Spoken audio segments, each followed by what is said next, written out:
News Live 10 at 10 continues with no wait weather. Did you hear that? I'm shocked. Really? Really shocked. Yep.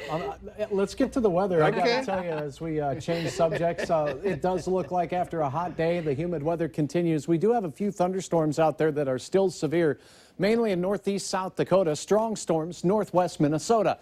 Really, these storms kind of fizzled out here in the central Red River Valley for both Grand Forks and Fargo, even though we hit 88 degrees up in Grand Forks today, 86 for Fargo. The strongest storms down south. We have Brown County north of Aberdeen. These storms just very slowly creeping. It's taken about 2 hours for them to travel 30 miles, so not moving too fast, and a new warning issued until 10:45 for the Sisseton area, Roberts County, also Marshall County, South Dakota. For this little guy right here, there is hail potential from that upwards of 1 inch in diameter as it makes its way into Veblen now, and it could be on its way toward the Sisseton area, moving at about 30 miles per hour by 10:51. Here's the other area of interesting development. Look at this line starting to expand all the way down south into Pennington County near Thief River Falls, and yet more very heavy rainfall will take place in southern portions of Lake of the Woods County, where it's been raining on again, off again throughout the afternoon and late evening hours. Heavy rain, the main threat from these.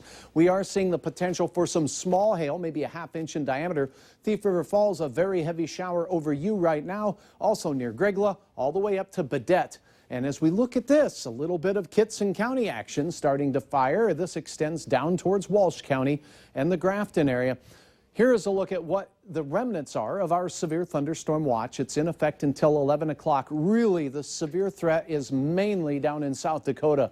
We'll keep our eyes on the skies for you. Right now, we're looking at temperatures of 80 degrees. Still feels like 84 thanks to this very sticky dew point. No refreshing air here yet. The wind's still out of the sultry south-southeast, gusting to 22 miles per hour. Here's a look at Grand Forks, 71 degrees with a north wind at 9. So you can see where the north winds behind the cool front are starting to really pay off. The Devil's Lake Basin, 60s, still 70s to near 80 in Lakes Country and the Southern Valley, Wahpeton 75. And here is a look at the dew point temperatures. And again, dew points in the 60s to near 70, very sticky air. Look how dry things are out in the western Dakotas, dew points in the 40s. That makes for comfortable sleeping. But with the sticky air, our model is showing just widespread thunderstorm activity. Obviously, this is not taking place right now, but isolated thunderstorms northwest Minnesota, scattered storms down to the south. As we head through the early overnight hours, our risk for severe weather exits the region. I think this will be garden variety, strong thunderstorms here and there along the international border and into Lakes Country through the overnight.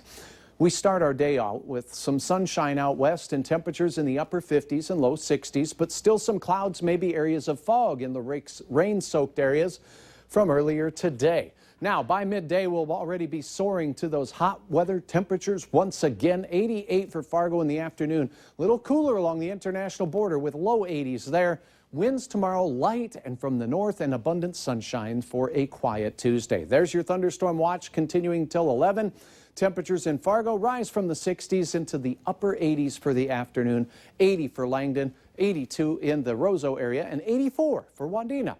Take a look at this beautiful, colorful shot near Wheaton. Thanks for sharing, Erica, uploading that on ValleyNewsLive.com. It does look quieter tomorrow. More thunder in the forecast for Wednesday, and then a great stretch of weather for water balloons or sprinklers, whichever your heart may desire. As you head into the weekend, we'll have isolated storms for Sunday, Mike.